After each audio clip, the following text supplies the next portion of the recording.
अलबेले किस्सों की दास्तां के सिलसिले शुरू हुए बनके कहानियां कहानियां।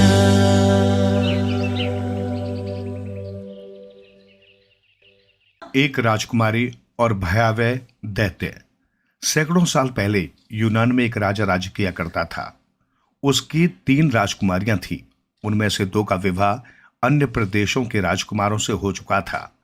तीसरी राजकुमारी, जिसका नाम बैले था, वो दिखने में बहुत सुंदर थी।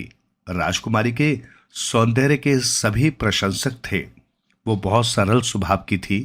कई प्रदेशों के राजकुमार उससे विवाह करना चाहते थे। अभी इस विषय पर कुछ विचार होता कि राजा के शत्रु देश ने उन पर आक्रमण कर दिया और युद्ध में राजा न सिर्फ पराजित हुआ बल्कि शत्रुओं ने उन्हें कैद करके कारागार में बंद कर दिया। पूरे राज्य में शत्रुओं का कब्जा हो गया और राजकुमारी बैले को अपनी जान बचाकर वहां से भागना पड़ा। राजकुमारी ने न सिर्फ मित्र राज्यों बल्कि अन्य कई राज्यों से मदद एवं सुरक्षा की गुहार लगाई, परंतु किसी ने भी उसकी मदद नहीं की। उन्हीं दिनों दक्षिण में अविचल नाम का एक बहुत ही शक्तिशाली राज्य हुआ करता था, जिस पर एक दैत्य राज किया करता था। वो दैत्य इतना शक्तिशाली था कि किसी अन्य राज्य की क्षमता नहीं थी कि उससे शत्रुता मोल ले सके।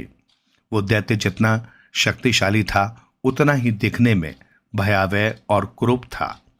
तत्पश्चात अंत में विवश होकर राजकुमारी ने अविचल देश के राजा से सुरक्षा एवं शरण मांगी। दैत्य को राजकुमारी की परिस्थिति पर दया आ गई और उसने राजकुमारी को अपने राज्य में शरण दे दी। दैत्य ने राजकुमारी के रहने की व्यवस्था का सारा प्रबंध राजमहल के अतिथि गृह में करवा दिया। राजकुमारी स्वयं को अपने परिवार से दूर उस दैत्य के महल में बहुत अकेला महसूस कर रही थी। वो सदा अकेले में अपनों को याद करके रोती रहती थी। उसने स्वयं को कमरे में बंद कर दिया था, परंतु फिर भी वो दैत्य उसका और उसकी आवश्यकताओं का विशेष ख्याल रखता था। राजकुमारी के कक्ष में उसकी सुख सुविधा की सभी वस्तुएं उपलब्ध थीं। उसने राजकुमारी की सेवा के लिए सभी प्रकार के दास दासियों की नियुक्ति भी कर रखी थी, लेकिन कोई भी सुख सुविधा राजकुमारी के चेहरे की उदासी नहीं हटा पा रहा था, क्योंकि वो अपने घर जाकर अपनों से मिलना चाहती थी और अपनी और अन्य बहनों की तरह सुखी वैवाहिक जीवन में संपन्नता से रहना चाहती थी। एक बार राजकुमारी बहुत बीमार पड़ गई। जब दैत्य को उसके सेवकों ने इस बात की सूचना दी तो वो सब काम छोड़कर राजकुमारी के पास आया। उसने बिना किसी प्रलोभन के राज्य के भिन्न भिन्न उच्च कोटि के वैद्यों से उसका इलाज करवाया। उसके स्वस्थ होने तक उसकी सेवा में विशेष दास दासियों को भी नियुक्त कर दिया। शायद वो मन ही मन राजकुमारी को चाहने लगा था। राजकुमारी भी उसके इस व्यवहार से प्रभावित हो रही थी। राजकुमारी ने सोचा कि क्यों न इस दैत्य से अपने राज और पिता को भी मुक्त कराने के लिए मदद मांगी जाए। उसने ऐसा ही किया और उस दैत्य से इस कार्य हेतु मदद करने का आग्रह किया। दैत्य ने सोच विचार करने के पश्चात राजकुमारी से कहा कि भविष्य में उचित समय आने पर इस पर विचार किया जाएगा। इसी प्रकार कई महीने बीत गए। दैत्य के हृदय में राजकुमारी के प्रति दिन प्रतिदिन लगाव बढ़ता जा रहा था और अब वो दैत्य राजकुमारी को सच में प्रेम करने लगा था और उससे विवाह करने के सपने भी सजाने लगा था। वहीं राजकुमारी का उसके प्रति प्रभाव केवल मदद तक ही सीमित था। फिर एक दिन अचानक उसने उस सुंदर राजकुमारी से विवाह करने का प्रस्ताव रखा। इसे देखकर राजकुमारी डर गई और उसने सोचा कि अब वो कभी अपने घर वापस नहीं लौट पाएगी। यदि वो उसका प्रस्ताव को अस्वीकार करती है तो वो उसके पिता और राज को मुक्त कराने में उसकी मदद नहीं करेगा और ये भी हो सकता है कि वो उससे शत्रुता भी कर ले। राजकुमारी ने उसके प्रस्ताव पर विचार करने के लिए कुछ समय मांगा और फिर वह दैत्य वहां से चला गया। इसी प्रकार कई दिन बीत गए, जहां एक और राजकुमारी समझ नहीं पा रही थी कि वो क्या निर्णय ले, वहीं वो दैत्य राजकुमारी के उत्तर की प्रतीक्षा कर रहा था।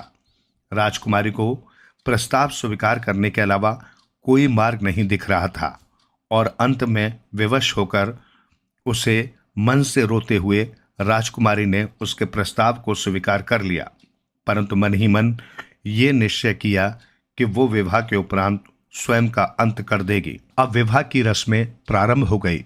पूरा महल सजा दिया गया। सभी तरह के वस्त्र और आभूषणों से राजकुमारी का कमरा भर गया। हर तरह के इत्र व पुष्प सज्जा होने लगी, परंतु राजकुमारी फिर भी प्रसन्न नहीं थी, क्योंकि उसका विवाह एक बेहद भयावह और कुरूप व्यक्ति से हो रहा था, जिसे वो जरा भी पसंद नहीं करती थी, बल्कि उसे देखकर वो डर जाती थी। आखिर देखते ही देखते विवाह का दिन आ ही गया।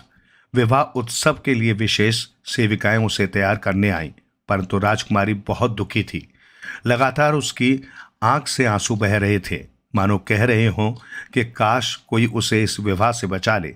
ये सब देखकर राजकुमारी की सबसे करीबी सेविका ने अन्य सब सेविकाओं को वहां से जाने के लिए कहा और एकांत हो जाने के पश्चात राजकुमारी से उसके इस दुख का कारण पूछा।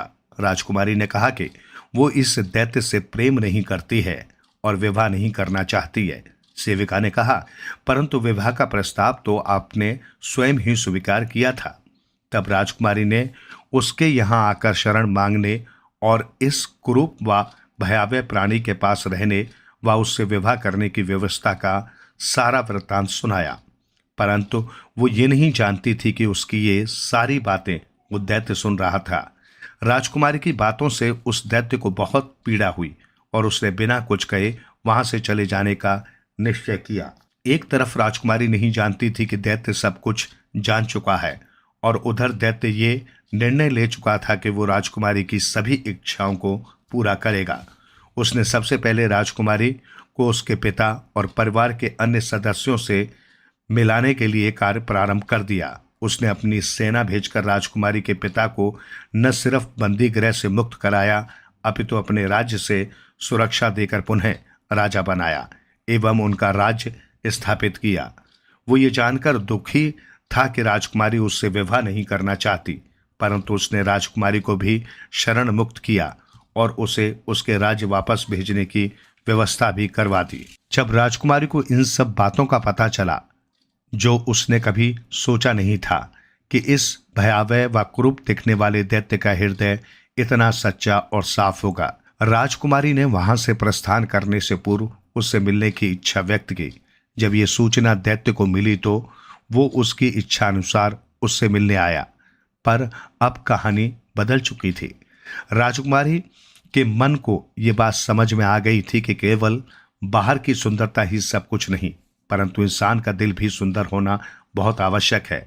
राजकुमारी के मन में भी उस दैत्य के लिए प्रेम का दीपक जलने लगा था और मन ही मन वो उसके और समीप आ गई थी। राजकुमारी ने दैत्य से उसके प्रेम को न समझ पाने के लिए क्षमा मांगी और स्वयं अपनी इच्छा से उससे विवाह करने की स्वीकृति दी। ये सुनकर वो दैत्य खुशी से झूम उठा और उसने पूरे राज्य में उत्सव का ऐलान कर दिया। उसी उत्सव के दौरान उन दोनों का विवाह संपन्न हुआ, जिसमें न सिर्फ राजकुमारी के पिता अपितु उसके परिवार के अन्य सभी सगे संबंधी भी उपस्थित हुए। फिर अचानक एक घटना घटी जिसे सब भयावह दिखने वाला दैत्य समझ रहे थे। वो एक अत्यंत खूबसूरत राजकुमार के रूप में परिवर्तित हो गया। ये देखकर राजकुमारी आश्चर्यचकित रह गई। तब उसे उस राजकुमार ने बताया कि कुछ वर्ष पूर्व उसे एक साधु ने श्राप दिया था कि वो एक भयावह दैत्य बन जाए, क्योंकि अपने रंग रूप के अभिमान में उसने उनके वृद्ध और कुरूपता का अपमान किया था। परंतु जब उसने उनसे क्षमा मांगी तो उन्होंने कहा था कि जब कोई सुंदर राजकुमारी स्वेच्छा से उसका वरण करेगी तब वो अपने असली रूप में वापस आ जाएगा। अब राजकुमारी और राजकुमार दोनों को ये समझ आ चुका था कि बाहर का सौंदर्य स्थायी नहीं होता, अपितु अच्छे और सच्चे हृदय ही असली सुंदरता दर्शाते हैं। आइए सुनते हैं आज की कहानी शांति का रहस्य। एक बार एक जवान आदमी महात्मा बुद्ध के पास आया और बोला, आप मुझे ऐसी शिक्षा दें कि मैं आपके दिए हुए ज्ञान को आसान भाषा में समझ सकूं। बुद्ध ने उस आदमी से पूछा, क्या तुम्हारा कोई बेटा है? आदमी ने कहा, हाँ, मेरा बेटा है। फिर उन्होंने पूछा, क्या तुम्हारे भाई का भी कोई बेटा है? आदमी ने कहा, हाँ, मेरे भाई का भी बेटा है।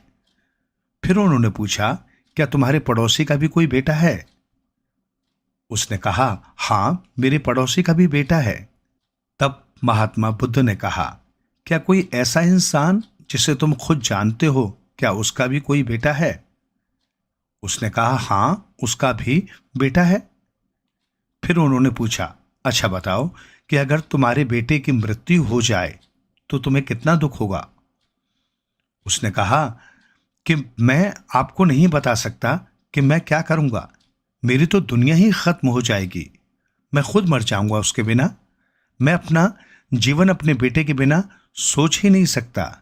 तब महात्मा बुद्ध ने आगे पूछा, अगर तुम्हारे भाई के बेटे की मृत्यु हो जाए तो तुम्हें कितना दुख होगा? उसने कहा, मुझे बहुत दुख होगा, लेकिन उतना नहीं जितना मुझे मेरे बेटे के मरने पर होगा। तब उन्होंने आगे फिर पूछा कि अगर तुम्हारे पड़ोसी के बेटे की मृत्यु हो जाए तब तुम्हें कितना दुख होगा? उसने कहा, मुझे तब भी दुख होगा, हाँ, लेकिन मेरे भाई के बेटे की मृत्यु से कम होगा। तब भगवान बुद्ध ने फिर पूछा, किसी अनजान व्यक्ति के बेटे की मृत्यु हो जाए जिसे तुम जानते तक नहीं, तब तुम्हें कितना दुख होगा? उस जवान आदमी ने कहा, तब मुझे बिल्कुल दुख शायद नहीं होगा, क्योंकि मैं तो उसे जानता तक नहीं। फिर उन्होंने कहा, अब ये बताओ हमारा दुख किस पर निर्भर करता है? उसने काफी देर सोचने के बाद कहा कि हमारा दुख इस बात पर निर्भर करता है कि हम किसी भी चीज से कितना जुड़े हुए हैं, हम उससे कितना लगाव महसूस करते हैं और किस हद तक उसे अपना मानते हैं, इस बात पर निर्भर करता है। तब उन्होंने कहा, बहुत बढ़िया। फिर उस आदमी से पूछा, अच्छा, अगर तुम अपने बेटे को समंदर के किनारे ले जाओगे तो क्या वो उसकी रेत से नहीं खेलेगा? उसने कहा, हाँ, बिल्कुल खेलेगा। फिर पूछा, अगर समंदर से आने वाली लहरें तुम्हारे बेटे के बनाए घर को तोड़ देंगी तो क्या वो रोएगा? उसने कहा, हाँ, तब वो रोएगा। तब फिर उन्होंने पूछा, तुम भी उसके साथ रोओगे? आदमी ने कहा, नहीं, मैं नहीं रोऊंगा। पूछा, क्यों? वो कहता है, क्योंकि वो बच्चा है, उसे लगता है कि रेत का घर बहुत खूबसूरत है और हमेशा बना रहेगा। उसका उस घर से जुड़ाव हो जाता है, उसकी भावनाएं उस घर से जुड़ जाती हैं, जबकि मैं ये जानता हूं कि वो एक रेत का घर है और हमेशा बना हुआ नहीं रहेगा। कुछ समय बाद उसे लहरों से टूटना ही होगा। जब वो लहरों से टूटेगा तो मुझे दुख नहीं होगा। तब वो मुस्कुराए और बोले कि अब तुम समझ गए। अगर तुम इस ब्रह्मांड की सच्चाई को जानने की कोशिश नहीं करते तो तुम भी ऐसे ही चलते चले जाओगे और तब तुम्हें भी इस रेत के घर के टूटने का दुख होगा। तुम में और इस रोने वाले बच्चे के बीच कोई फर्क नहीं रह जाता। इससे भगवान बुद्ध हमें बताना चाहते हैं कि साथियों, हमें लगाव कम से कम रखना चाहिए, यानी किसी को भी खुद से ज्यादा मत जोड़ो, क्योंकि इस दुनिया में कोई भी चीज हमेशा के लिए नहीं होती। इस दुनिया की हर एक चीज, हर एक इंसान नश्वर है। हम उनसे जब जुड़ जाते हैं, खुद को जोड़ लेते हैं, और जब वो चले जाते हैं हमें छोड़कर, तो हमें बेहद दुख होता है। ये वो रहस्य था जो भगवान बुद्ध जान गए थे। शांति पाने के लिए एक ही रहस्य है, वो है लगाव का न होना, क्योंकि इस दुनिया में सब कुछ बस एक भ्रम है। आप इस भ्रम से खुद के लिए क्या चुनते हैं, ये आप पर निर्भर करता है। जितना ज्यादा आप ज्ञान को अर्जित करेंगे, उतना ज्यादा आप बुद्धि विवेक से समझ पाएंगे और अपनी जिंदगी को जैसा आप देखेंगे वैसा वो बन जाएगी। आइए सुनते हैं आज की कहानी, पति कौन बने। एक गांव में 4 मित्र रहते थे। चारों मित्रों में आपस में बड़ा प्रेम था। जहां भी जाते चारों साथ ही जाते। एक बार उन्होंने सोचा क्यों ना सभी जन कहीं घूमने निकलें। सभी ने रास्ते के लिए आवश्यक सामग्री, खाने पीने का सामान अपने अपने झोले में बांधा और तैयार हो गए। दूर दूर देशों में घूमने का कार्यक्रम था, अतः सुबह चारों अपने गांव से निकल पड़े। सुबह के चले हुए चारों मित्रों को दोपहर हुई, फिर शाम ढलने लगी। रात होने से पहले उन्होंने सुरक्षित जगह में पड़ाव डालने की सोची। एक साफ सुथरी जगह में उन्होंने अपना तंबू गाड़ दिया। खाने के लिए रोटियां तो बांधी थी, मिलजुल कर खाई और सोने की तैयारी करने लग गए। सोने से पहले उन्हें ख्याल आया सभी ने लंबे सफर के लिए काफी सामान बांध रखा है। यदि सभी सो गए तो सुबह तक सारा साफ हो जाएगा। अनजान जगह है, क्या पता यहां नजदीक ही डाकू या चोर रहते हों। अतः उन्होंने सोचा सभी मित्र बारी बारी पहरा देंगे। पहले एक पहरा देगा तो बाकी 3 सो जाएंगे। इस तरह पहला सोएगा तो दूसरे को पहरे के लिए जगा देगा। अब पहले पहरा कौन दे ये तय करना कठिन था, किंतु इसका हल भी जल्दी ही निकल गया। चारों मित्रों में एक ब्राह्मण था, एक बढ़ई, एक दर्जी और एक सुनार। ब्राह्मण ने कहा, भाई मैंने तो तड़के उठकर पूजा पाठ करनी होती है, इसलिए मेरा पहरा सुबह के पहर में रखो। इस तरह पहला पहरा बढ़ई का, दूसरा दर्जी का, तीसरा सुनार का और अंतिम ब्राह्मण का तय हुआ। रात्रि के पहले पहर सभी मित्र सो गए। बढ़ई जागकर पहरा देने लगा। सभी को सोया देखकर बढ़ई को भी नींद आने लगी। वो सोचने लगा कि ऐसा क्या करे कि जिससे नींद ना आए। अपने को जगा हुआ रखने के लिए उसने एक सूखी लकड़ी ढूंढी और अपने औजार निकाल उसे गढ़ने लगा। अपने जागने के पहर में उसने एक लकड़ी से एक सुंदर युवती का शरीर बना डाला। उसे बनाते बनाते समय भी बीत गया और एक सुंदर कृति भी बन गई। अब पहरा समाप्त होने पर उसने दर्जी को जगा दिया। दर्जी जब पहरे के लिए जागा तो उसने सामने लकड़ी की आकर्षक युवती देखी, जैसे साक्षात कोई युवती सामने खड़ी हुई हो। बड़े की कारीगरी पर वो धन्य हो गया। अब उसे भी समय गुजारना था, अतः उसने सोचा क्यों न इस सुंदर युवती की नंगी देह ढाप दी जाए। दर्जी ने अपने झोले से कपड़ा और सुई धागा निकाले। अपने जागने के समय में उसने उस युवती के लिए सुंदर कपड़े सी दिए। कपड़े पहनाते पहनाते उसका समय भी बीत गया और वो युवती भी जच गई। जब सुनार अपनी बारी में उठा तो सामने एक सुंदर युवती को पाकर हैरान रह गया, जैसे जीती जागती सुंदर औरत सामने खड़ी हो। उसने दोनों की कारीगरी की प्रशंसा की और वो खुद भी कुछ कर दिखाने की सोचा।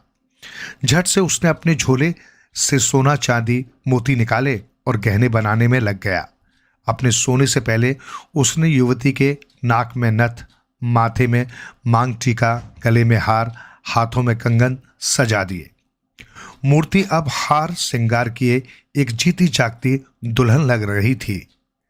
ब्राह्मण अपने पूजा पाठ के समय से उठ खड़ा हुआ। उठते ही सामने एक अद्वितीय सुंदर स्त्री को देख हैरान रह गया। अनुपम सौंदर्य, उस पर आकर्षक परिधान, फिर हार श्रृंगार। आगे जाकर देखा तो ये एक निर्जीव मूर्ति थी। ब्राह्मण ने स्नान ध्यान पाठ किया और उस मूर्ति में प्राण फूंक दिए। ब्राह्मण के पूजा पाठ और विद्या से प्राणवान होने पर वो युवती सजीव हो गई। इतने में सुबह हो गई। तीनों मित्र भी जग गए। जब तीनों उठे तो सामने एक सुंदरी को देखा। कहा जाता है जर, जोरू और जमीन, ये तीनों लड़ाई की जल रही हैं। वे चारों मित्र उस सुंदर युवती के लिए आपस में झगड़ा करने लगे।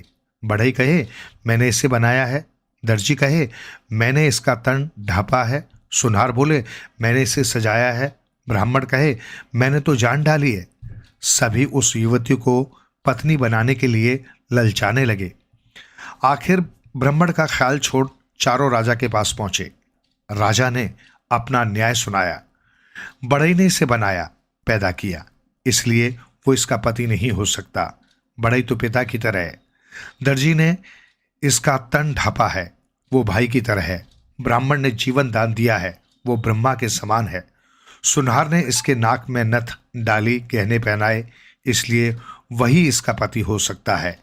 इस निर्णय से प्रसन्न होकर चारों मित्र अपने गांव लौट गए।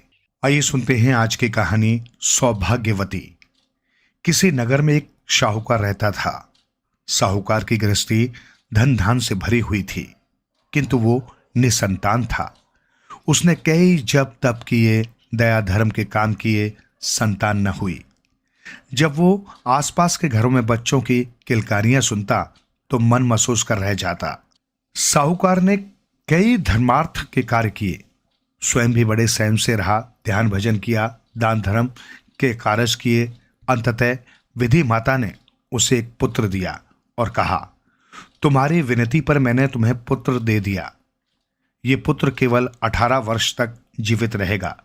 जिस दिन इसकी आयु 18 वर्ष पूरी होगी, उसी दिन की आधी रात इसकी मृत्यु हो जाएगी। साहूकार घबरा गया और बोला, ये आप क्या वरदान दे रही हैं? ऐसा अनर्थ न करें। मैंने जो कहना था कह दिया, मेरा कहा टाला नहीं जा सकता, कहकर विधि माता अंतर्ध्यान हो गई। साहूकार ने ये बात पत्नी को बताई। पत्नी ने इतने में ही संतुष्टि जाहिर की कि कम से कम 18 वर्ष तक तो पुत्र उसके साथ रहेगा। वे अब निसंतान नहीं कहे जाएंगे। साहूकार की पत्नी गर्भवती हुई और समय आने पर उसने एक सुंदर बालक को जन्म दिया। एकमात्र और प्रिय पुत्र होने के कारण बालक का पालन पोषण बड़े अच्छे ढंग से हुआ। 18 वर्ष तक होते होते वो भरा पूरा युवक दिखने लगा। साहूकारिन को जब उसके विवाह की चिंता सताने लगी, साहूकार विवाह की बात टालता रहा। साहूकारिन ने बहुत जिद की तो उसने कहा, अपनी संतान का विवाह तो होना चाहिए, किंतु जानबूझकर किसी की कन्या का बुरा भी नहीं किया जा सकता। कुछ समय बाद बहू का क्या होगा? साहूकार की किसी बात को साहूकारिन ने नहीं माना। अंततः उसने बेटे का विवाह एक अच्छे घर की सुंदर और सुशील कन्या से कर दिया। विवाह के बाद कुछ समय आनंद से बीता।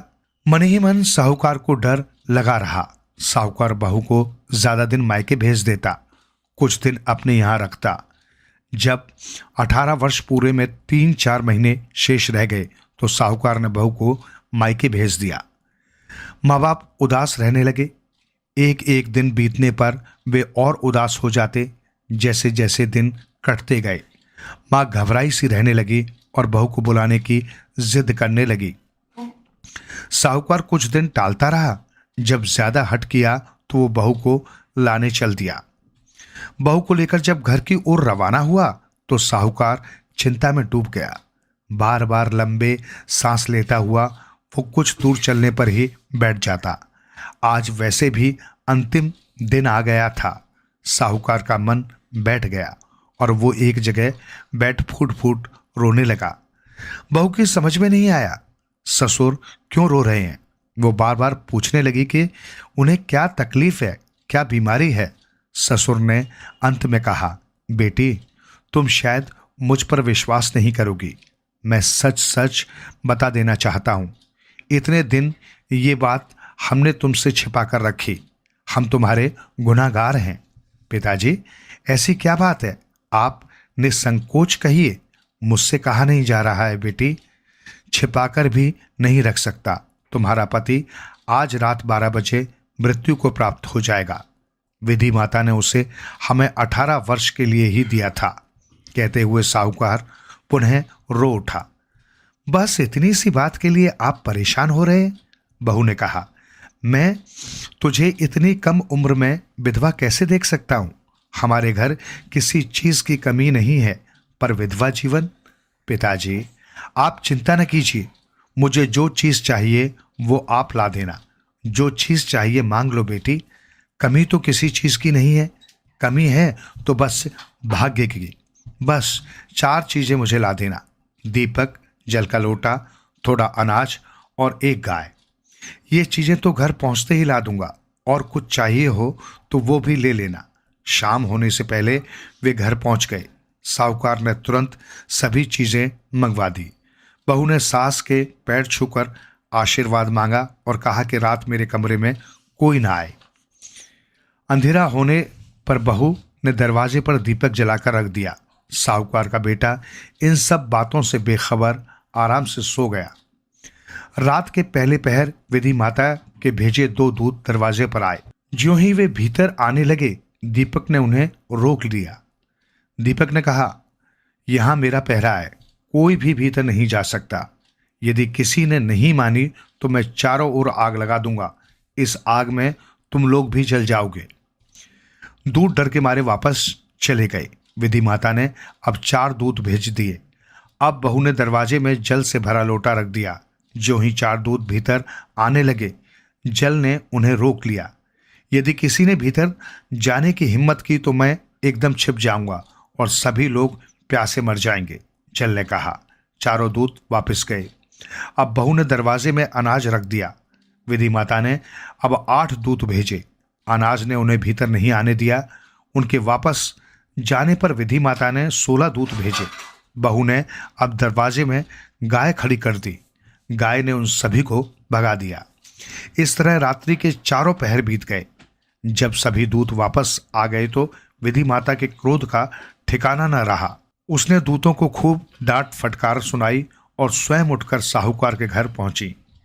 दहलीज लांग जैसे ही विधि माता भीतर आई, बहू ने झुककर उसके पैर छू लिए। विधि माता के मुंह से निकला, सौभाग्यवती रहो।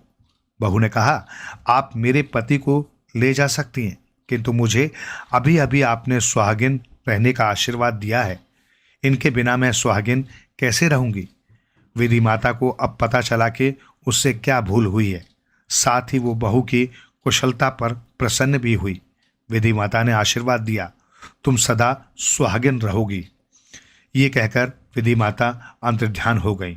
साहूकार तथा उसकी पत्नी ने जब सुबह बेटे को जीवित पाया तो वे बहुत प्रसन्न हुए। आइए सुनते हैं आज की कहानी, 7वां राजकुमार और बंदर। एक राजा के 7 पुत्र थे। वे सभी विवाह योग्य हो गए। राजा चाहता था 7 पुत्रों का विवाह एक ही घर हो। एक अन्य राजा के घर भी 7 पुत्रियां थी। उस राजा का भी ये विचार था कि सभी बहनें एक ही घर ब्याही जाए। राजा ने ब्राह्मण और नाई बुलवाए तो सभी राजकुमारों के लिए योग्य कन्याएं ढूंढने के लिए कहा। ब्राह्मण और नाई राजा से खर्चा पानी लेकर चल दिए। जब वे तीसरे राज्य में पहुंचे तो उन्हें पता चला कि इस राजा की भी 7 राजकुमारियां हैं और वो भी एक ही घर में विवाह करना चाहता है। ब्राह्मण और नाई ने राजा से बात की। वो मान गया और कुड़माई पक्की हो गई। लगन पत्री देखी गई और बात पक्की हो गई। आते आते विवाह का दिन भी आ गया। 7 भाइयों की बारात तैयार हुई। इनमें से सबसे छोटे भाई ने कहा, भाई राजपाट अकेला नहीं छोड़ना चाहिए। मैं यहाँ पीछे रह जाता हूँ, क्योंकि राजा भी बारात में जाएंगे। कोई पीछे लूट मचा दे तो शर्म की बात होगी। विचार विमर्श के बाद 7वां भाई वहीं रुक गया। 6 भाइयों की बारात चली। बारात को एक जगह रात पड़ गई। वहां डेरा डाला गया। वहां वासुकी नाग आ गया। नाग ने राजा से कहा कि मैं कुछ मांगना चाहता हूं, मुझे वचन दे। राजा ने वचन दे दिया। वासुकी नाग ने कहा, बारात में 7वीं पालकी खाली चली है, इस पालकी की राजकुमारी मुझे दे देना। राजा ने वचन दिया था, मानना पड़ा। दूसरे दिन बारात पहुंची, लगन वेदी सब कुछ हुआ और तीसरे दिन बारात वापस लौटी। 7वीं बहन नाग ने ले ली। 6 महलों में आई। बेचारा 7वां भाई पालकी का इंतजार ही करता रह गया। एक दिन छोटे भाई को एक भाभी ने ताना मारा कि यदि तू सूरमा होता तो हमारी बहन को ले आता। उसे बड़ी ठेस लगी। वो घोड़े पर सवार हो निकल पड़ा। घोड़े का एक मित्र था बंदर, वो भी उसके साथ हो लिया। चलते चलते रास्ते में एक दरिया आया। घोड़े ने वहां पानी पिया। घोड़े के पानी पीने से दरिया आधा रह गया। फिर बंदर पानी पीने आया तो दरिया पूरा ही सूख गया। वासुकी नाग पाताल लोक में उस राजकुमारी की गोद में मजे से सो रहा था। बंदर पाताल लोक पहुंच गया और राजकुमारी को उठाकर दरिया के रास्ते बाहर भेज दिया। वो स्वयं धीरे धीरे वासुकी नाग की टांगें दबाने लगा ताकि उसे नींद आ जाए। बंदर को ये बात पता थी कि नाग से बचना उतना आसान नहीं है। वो किनारे बैठ नाग के जागने का इंतजार करने लगा। जब नाग आया तो उसने देखा बंदर एक पेड़ के नीचे बैठा रस्सी बांट रहा है। नाग ने पूछा कि ये क्या कर रहे हो? तो बंदर ने कहा, आज बड़ा भूकंप आएगा, इतना कि घर छप्पर सब उड़ जाएंगे। मैंने रस्सी बना अपने को इस पेड़ से बांध लेना है ताकि बचा रहूं। वासुकीनाग डर गया। उसने कहा, भैया मुझे भी कुछ उपाय बताओ। बंदर ने कहा, एक काम हो सकता है, तुझे भी इस पेड़ से बांध देता हूं, तभी तुम बच सकते हो। नाग मान गया। बंदर ने उसे पेड़ से कसकर बांध दिया और स्वयं खिसक गया। राजकुमारी अब उनके पास थी। वे राजकुमारी को लेकर अपने राज्य में वापस आ गए।